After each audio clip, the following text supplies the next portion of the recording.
While I was signing Leo out of daycare, my phone rang. I looked at the computer, anticipating my husband's usual message regarding dinner arrangements. Jackie and I are moving to Spain. Our money have been moved to my personal account. I wish you success in making your rent payments. In the middle of signing, my hands froze. Ignorant of how our lives had just fallen apart, Leo pulled at my sleeve. Mommy, did you bring my dinosaur snacks today?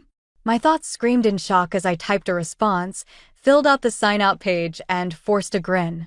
Thanks for the update. 3 words that concealed the tidal wave of feelings that threatened to overtake me. His administrative assistant was named Jackie. Our funds were the result of 8 years of meticulous preparation and self-sacrifice. Our Chicago apartment's rent was due in 3 days.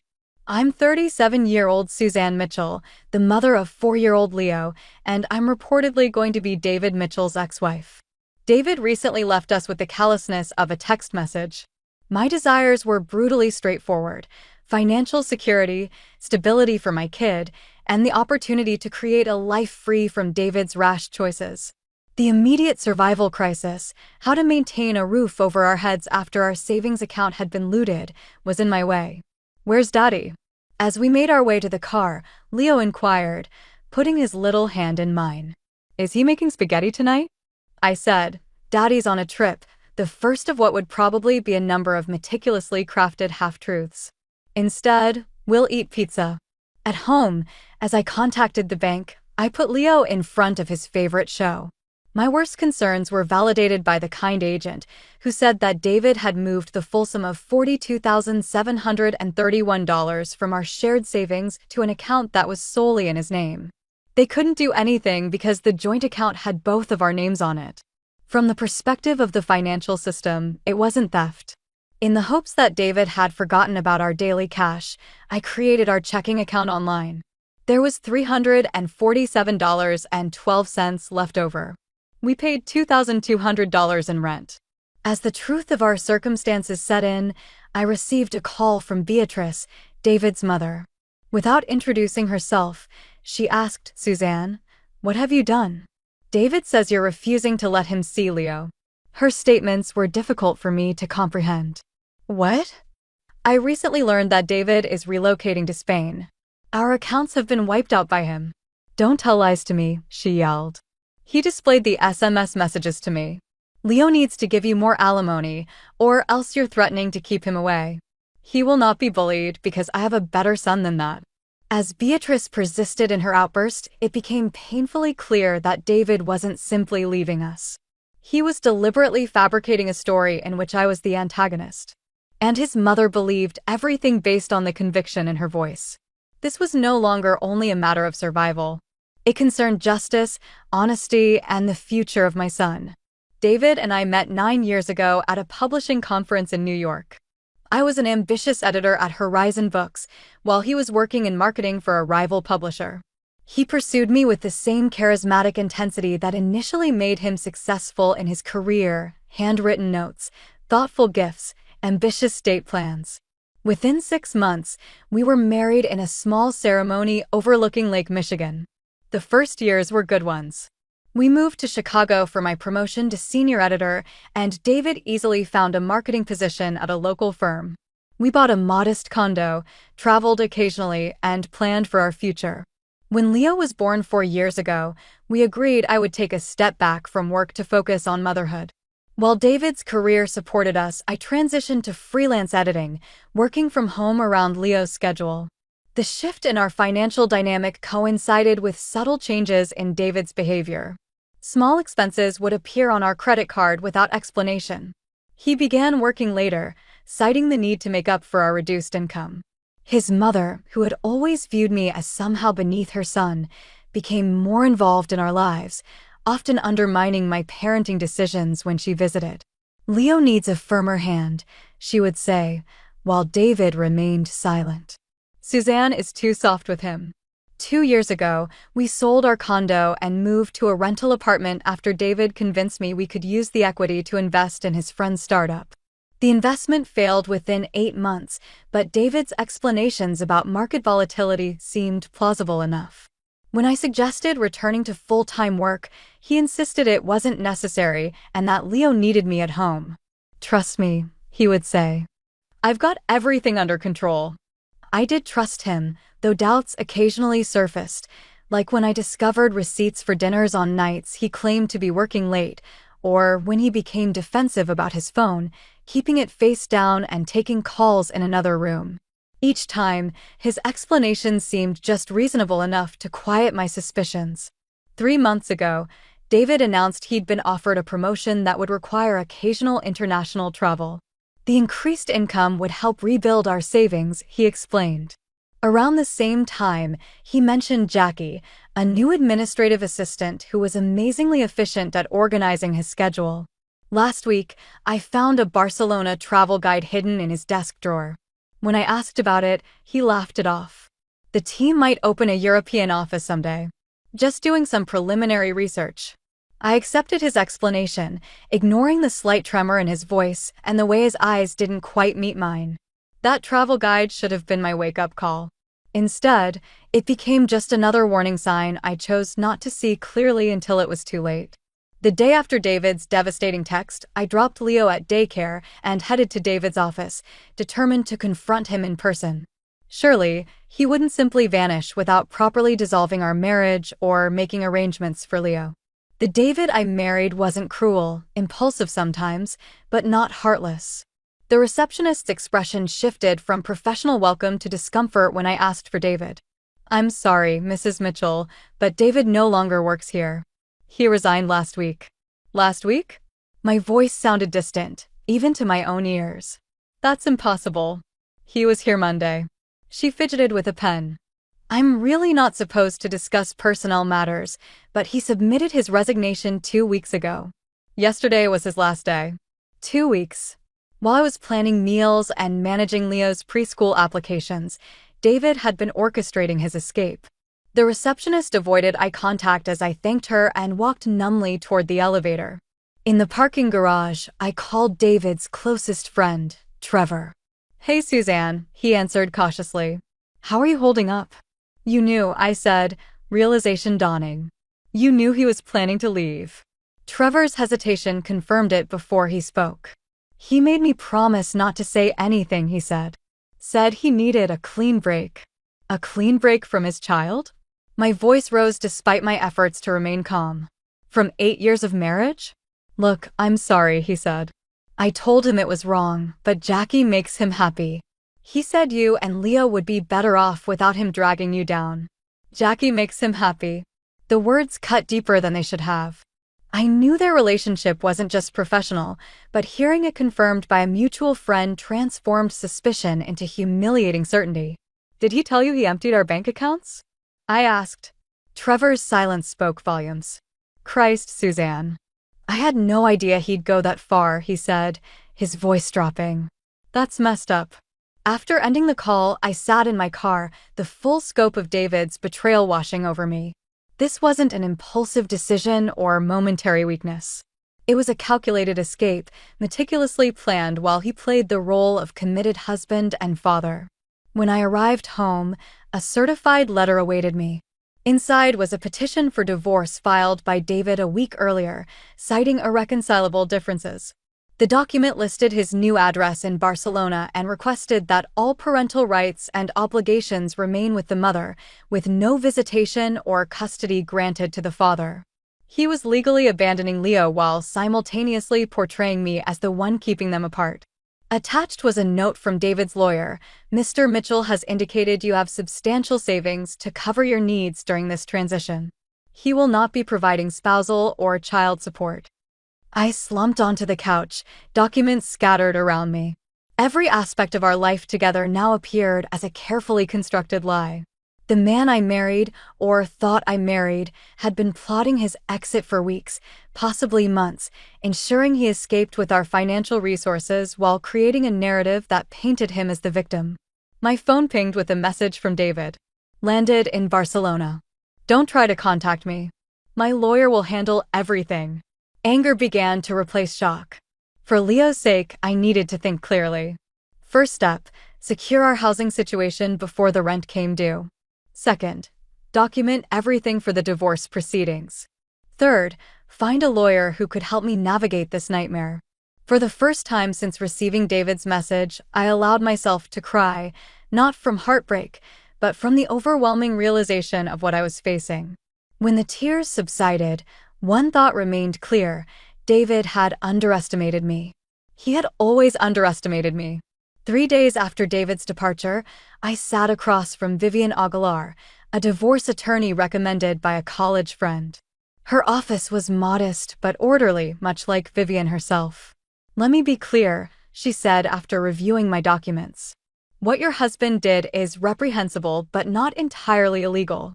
Since you were married, he had legal access to those joint accounts, even if he was planning to abandon us." My voice cracked despite. My efforts to remain composed were tested. The good news is judges don't look kindly on this kind of behavior.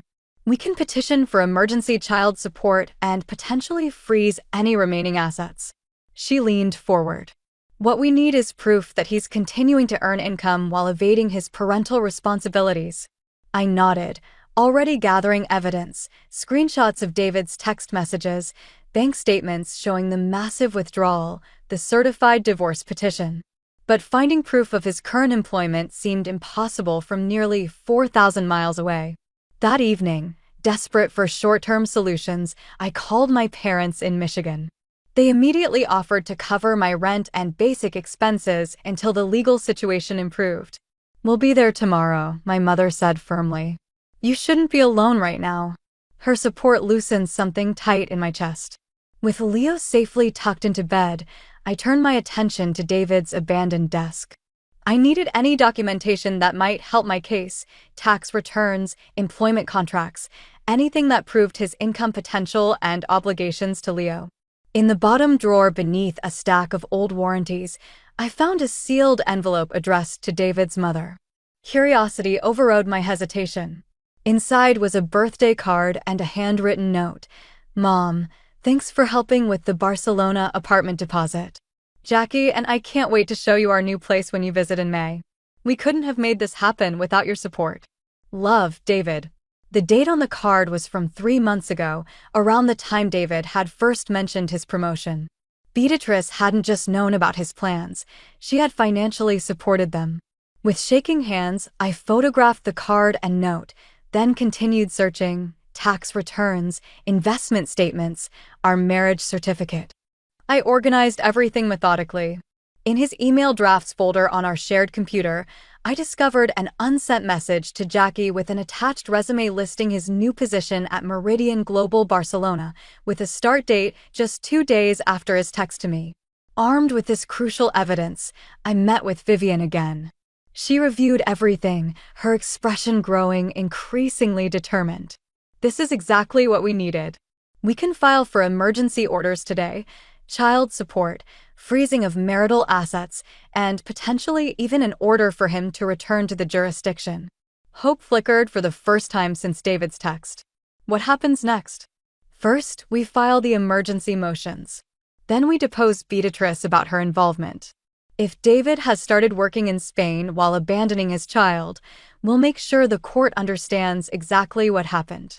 The following day, buoyed by this progress, I received a message from David's lawyer: an offer of $5,000 in full settlement of all claims. "They're testing your desperation," Vivian advised when I forwarded it to her. "Don't engage." That night, I received a direct message from David: "Take this settlement, Suzanne. You won't get more, and fighting will just drain what little I've offered. Be reasonable for once." His condescension ignited a quiet fury. I didn't respond, but I saved the message as evidence of his attitude toward his responsibilities. 2 days later, we secured an emergency hearing date. That same afternoon, I received an unexpected call from Jackie's ex-roommate, Bethany, who had discovered my contact information in Jackie's abandoned belongings. "I thought you should know what they were planning," Bethany said, her voice hesitant. "Jackie's been talking about this for months, how they were going to start fresh in Spain without any baggage. She even bragged about how David was setting aside money where you couldn't touch it."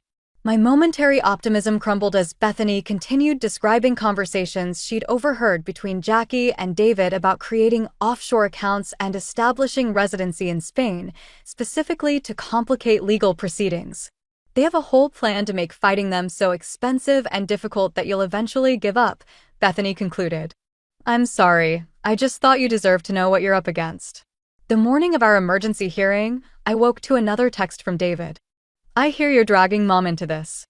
Bad move, Suzanne. Drop this now or I'll make sure you regret it. His threats strengthened my resolve. In the courthouse, Vivian and I waited outside the assigned courtroom, reviewing our presentation one final time. The doors opened and David's lawyer emerged, a polished man in an expensive suit who exuded confidence. Mrs. Mitchell, he nodded curtly. Mr. Hoffman, representing David Mitchell. Before I could respond, an unexpected figure appeared behind him, Beatrice, immaculately dressed and wearing the same disapproving expression she'd directed at me for years. You should be ashamed, she hissed, ignoring Vivian's warning hand on my arm. Trying to extort my son when you're the one who drove him away.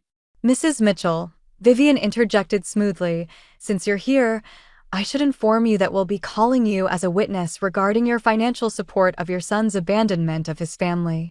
Beatrice's face paled slightly, but she maintained her composure. I have no idea what you're talking about. The hearing proceeded with clinical efficiency. The judge listened to both arguments, reviewed our evidence of David's withdrawal of funds and new employment, and granted our emergency motions. David would be required to provide immediate child support and return a portion of the marital assets while the case proceeded. It felt like a significant victory, but Beatrice's unexpected appearance troubled me. Why had she flown to Chicago for a routine emergency hearing? That question was answered the next day when I received a call from an unknown international number. Is this Suzanne Mitchell? A woman's accented voice inquired. Yes, who's calling? My name is Lucia Vega, HR Director at Meridian Global Barcelona. I'm calling about your husband, David Mitchell. My heart raced. Yes? We received your email about his employment situation. I wanted to inform you that Mr. Mitchell no longer works for Meridian Global. He was terminated yesterday. I frowned in confusion. I didn't send any email. There was a pause. Someone using your name sent documentation showing Mr. Mitchell was involved in a custody dispute and had pending legal issues in the United States. Company policy requires disclosure of such matters during the hiring process. The realization hit me.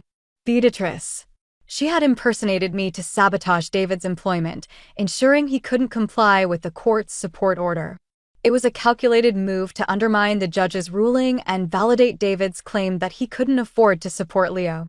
Miss Vega, I did not send that email. Could you forward it to me?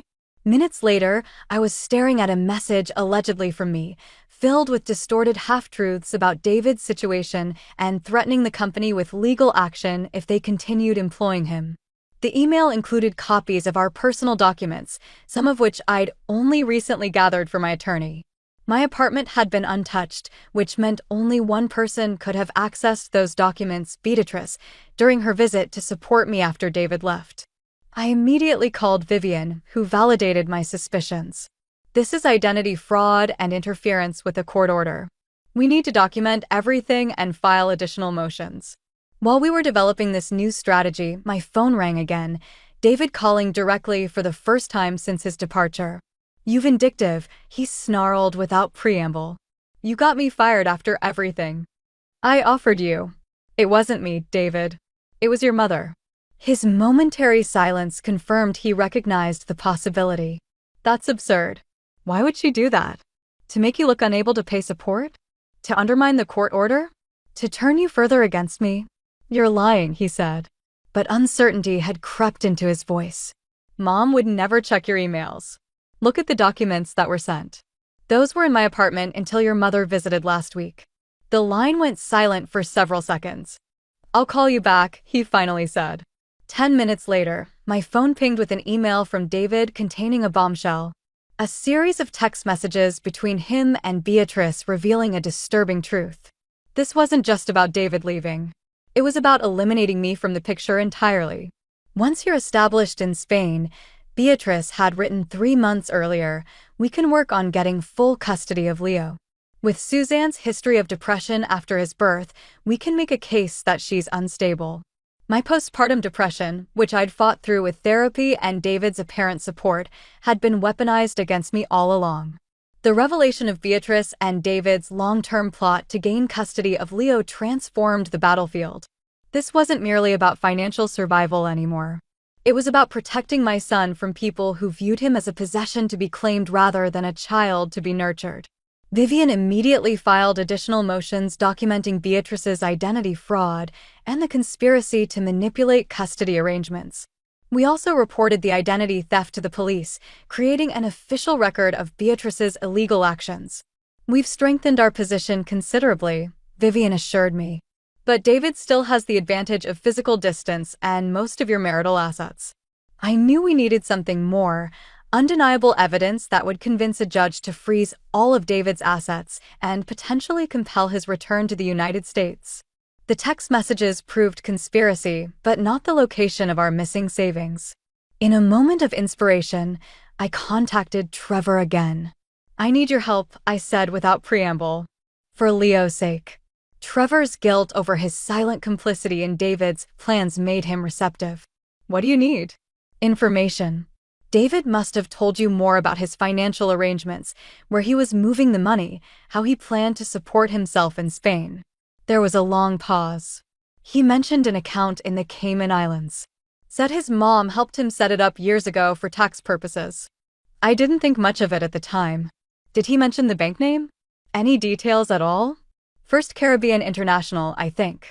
"Look, Suzanne, I'm sorry I didn't say anything sooner. I never thought he'd leave Leo completely. This new information gave us a starting point, but we needed details, account numbers, transfer records, anything that would concretely tie David to hidden assets." I remembered that David had always used variations of the same password for his accounts, generally involving Leo's birth date and our anniversary. With trembling fingers, I tried accessing his cloud storage using the most likely combination.